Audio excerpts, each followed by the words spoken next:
નમસ્કાર મિત્રો, સ્વાગત છે તમારું અમારી ચેનલમાં. મિત્રો, તમે પણ તમારા પ્રિયજન, નજીકના સગા, સંબંધી અને મિત્રોને ગુમાવ્યા છે. તેવી સંભાવના હોય છે કે તે તમારા સપનામાં કોઈક વાર આવે છે, પરંતુ તમે કોઈ દિવસ વિચાર્યું છે કે આ પ્રકારના સપના કેમ આવે છે? જો તમને પણ આવા સપના આવ્યા હોય તો તમારે બિલકુલ ડરવાની જરૂર નથી. આપણા હિન્દુ શાસ્ત્ર મુજબ દરેક સપના સાથે જોડાયેલ કોઈને કોઈ અર્થ જણાવવામાં આવ્યો છે. સ્વપ્ન શાસ્ત્ર અનુસાર દરેક સપનાનું અલગ જ મહત્વ હોય છે, જે ભવિષ્યમાં થનાર ઘટનાઓથી પરિચિત કરાવે છે.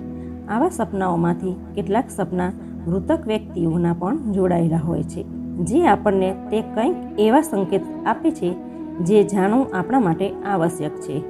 આ શાસ્ત્ર મુજબ કોઈ બીમારીના કારણે મૃત્યુ પામે છે અને તે જ વ્યક્તિ તમને સ્વસ્થ દેખાય તો તે મૃતક તમને એવો સંદેશો કહે છે કે તેમનો જન્મ કોઈક સારા સ્થાન પર થઈ ગયો છે. હવે તમે તેમની ચિંતા કરવાની છોડી દો અને આગળ વધો. આવા સપનાને સ્વપ્નશાસ્ત્રમાં આશ્વાસન સ્વપ્ન કહે છે. આવા સપના પછી તમને શાંતિ થવી જોઈએ કે તમારા પ્રિયજનનો જન્મ કોઈ સારી જગ્યાએ થઈ ગયો છે. બીજી બાજુ, જો કોઈ સ્વસ્થ વ્યક્તિની અકાળ મૃત્યુ થઈ ગઈ હોય અને તમારા સપનામાં બીમાર દેખાય તો સ્વપ્નશાસ્ત્રમાં એવો સંકેત બતાવ્યો છે કે મૃતક પ્રિયજન એમની કોઈ ઈચ્છા બતાવે છે, જેને તમારે સમજવાની કોશિશ કરવી પડશે. બીજા શબ્દોમાં કહીએ તો આ અકાળ મૃત્યુ પછી તે વ્યક્તિની કોઈ પણ પ્રબળ ઈચ્છા અધૂરી રહી ગઈ છે. જો તમને તેમની ઈચ્છા મૃત્યુ પહેલાં જણાવી હોય તો તમે તરત જ પૂર્ણ કરજો. આમ કરવાથી મૃતકને શાંતિ મળશે અને સાથે સાથે તમારા ઘરની સુખ શાંતિ ઉપર પણ સારો પ્રભાવ પડશે. પરંતુ તમે જો તેની ઈચ્છા જાણવા છતાં પૂર્ણ કરતા નથી તો આ મૃતક વ્યક્તિ તમારા સંકટનું કારણ બની શકશે. મિત્રો, જો તમે કોઈ જીવતા વ્યક્તિને તમારા સપનામાં મૃત્યુ પામતા જોયા છે અને તરત જ ઊંઘ ઉડી જાય તો તમારે ડરવાની બિલકુલ જરૂર નથી, કેમ કે સ્વપ્નશાસ્ત્ર અનુસાર જો કોઈ જીવિત વ્યક્તિ મૃતક દેખાય તો તેનો અર્થ વિરોધાભાસ, એટલે કે વ્યક્તિની ઉંમર હતી તેના કરતાં પણ વધારે થઈ ગઈ છે તેવો સંકેત દેખાડવામાં આવ્યો છે. બીજી તરફ એવું પણ સપનું આવે છે કે આપણા મૃતક પ્રિયજન સપનામાં તો આવે છે પણ કંઈ બોલી શકતા નથી.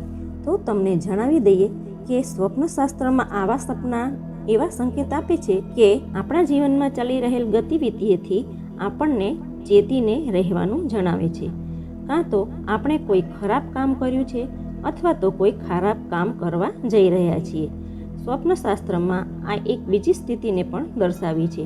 જો કોઈ પ્રિયજન આપણા સપનામાં આવી મૌન રહીને ખુશ હોય તો તેવો સંકેત દર્શાવે છે કે તમે જે કંઈ કાર્ય કરશો એમાં 100% પ્રસિદ્ધિ મળશે.